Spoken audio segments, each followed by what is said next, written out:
Good morning, everyone. Here, my topic is the application and history of nanopore sequencing in helping China's CDC system. I'm Dr. Wang Ji from the Institute of Virus Prevention and Control.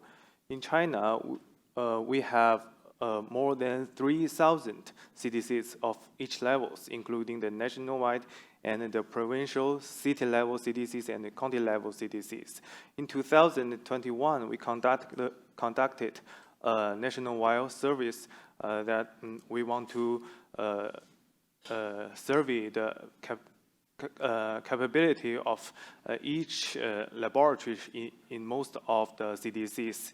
Then we find that the laboratory equipment penetration of the basic equipment is high in all levels of CDCs, just like the BSC or the freezers, but the research equipment has the high LEPs in provincial and city-level CDCs. We find that the most provincial-level CDCs have the sequencing platform. Some has the NGS platform, some has the Nanopore platforms. And the extraction steps in the nucleic acid testing has been largely automated. Here we have some of the CDCs have the high-throughput sequencing platforms. The CDCs at all levels basically have the nucleic acid testing capabilities, and the research and the development projects, such like the vaccine development, antibody development, are mainly conducted at the provincial CDCs, and most provincial CDCs, and about 30% of the city-level CDCs has the SARS coronavirus 2 sequencing capacities, which is the critical for tracing, origin tracing in the outbreak. So here I made open-ended questions. I asked the respondents, what is the which kind of technologies you mainly concerned about? And we can see that from the top three hot words are all sequencing. There's sequencing, HTS, and gene sequencing.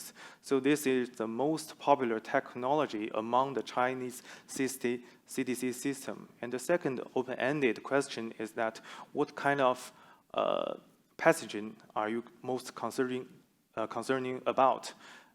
We can see that the sequencing is also ranking in top three. Only after the influenza, SARS coronavirus 2, and respiratory virus. So sequencing is very popular in Chinese CDC system. When we first met the ONT team is in 2017. Two of the experts come to our laboratory, and they perform once a demo experiment using the MinION, and then it's not easy for us because then at that time there's no Chinese group set of the ONT has set. So I communicate with the expert named Michael, and we communicate with the email. But I finally performed all the experience. I finished the whole genome sequencing of enterovirus, and using the 4 months times published the paper and also a cover. So, that's I think that the targeted sequencing is not the most important in CDC system. The ONT performed the significance of real-time and long-read sequencing capabilities most in the emergencies. In 2019, we find 12 of the manganese miners, the Chinese manganese miners in the South America, they get ill together, and 2 of them dead, and they don't know what caused the infections. When these people come back to China, I started to test the samples. First of all, I test the brain tissues, but after several hours later, the data stopped growing, so I stopped. And then I test the serum. The data stopped growing, and I stopped. But when the third sample, I test the lung tissue, I find that one of the one of the pathogens in the list of what's in my pot is called the Histoplasma capsulatum. I'm not familiar with the pathogen, but it's a kind of fungi. I find 280 base pair read, and this is the very first clue of the annual pathogen.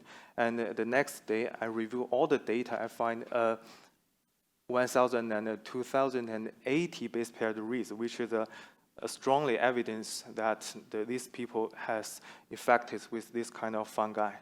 2 days later, the NGS data is ready, and I do not perform the classify again. I just use the mapping method. I find that there's a lot of reads of this pathogen, and several weeks later, we can see the culture is already, and we can see the capsule-like structures are observed under the microscope.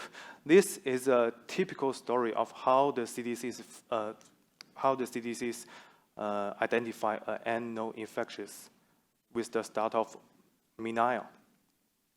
And the significance of strong portability, I want to share a summer story. In 2050, I was sent to the West Africa against the Ebola. In the daytime, I performed the Ebola test in the BSL laboratory, but at night, as a sequencing expert, I start my sequencing work in the evening. But the conditions is very poor. The lightning and power shut down all the times, and I have to take some gasoline for the generator. So it is a very hard work. It takes about 4 or 5 days to perform one round of NGS. But in comparison, the next country called Guinea is very close to the Sierra Leone, and the American experts bring the MinION to build their own sequencing labs. And in comparison, this our labs. We take a lot of efforts to bring this heavy, huge machine from China to the Africa, and it takes a lot of rooms to perform the setting up. So in comparison, I think that the portable is very important to the CDC system, especially when work with the place with poor condition. But then when the COVID-19 break out, I have the MinION already, so I bring them to almost all of the provincials in China. Here is the Xinjiang province, the very west of China. When it comes to the first imported cases, I bring MinION, it's right here over there, to the Xinjiang provincial CDCs and teach the people, the local experts, how to perform the sequencing, how to perform the assembly, and send these genomes to the China CDC. Here is the example. I bring 3 times the Dalian city have 3 times of outbreaks. First time I bring the MinION and my server to support. The second time I only brought the server to support because they have already know how to sequence. The third time I only brought my own luggage because they have already know how to perform the sequencing and also how to perform the bioinformatic tools. So that is very important for provincial and the city level CDCs of China. So one most important task for us is the origin tracing of outbreaks. Here we have an example in Qingdao province. We have 2 doctors affected, and we know that they have moved the cold chain cargoes, and the cold chain cargoes, the surface swabs are also SARS coronavirus 2 positive, and we sequence these 2 kind of samples. We find that they are parent and child relations, and this virus can also be cultured. So we know that it can transmitted from contaminated cargoes to human. And the sequencing can also helping us to draw the whole picture of the outbreak. For example, we can have all the S&P statistics and we can study the linkage of different SNPs, and we can do phylogenetics with whole genomes, and with the epidemiologist, we combined with our findings and deny or acknowledge the survey result, and finally we can draw the whole picture of the outbreak. And in the late of the 2022, we find one outbreak can caused simultaneously by different viruses, and we find that they are, although they are not the same variant, same of the coronavirus, but they are caused by one exposure. So we use the man-to-item, I-to-man, and SNP pool to explain this. It's like just somebody make a pizza, and the pizza just eat it by another one, so everybody gets several different kinds of variant strains in the same time. So now China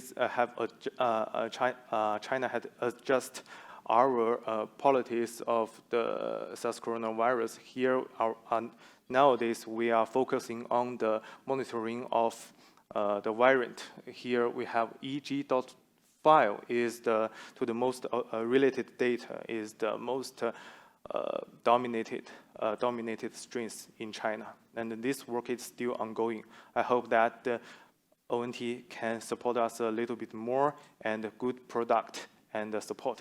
That's all. Thank you very much. Happy Mid-Autumn Festival.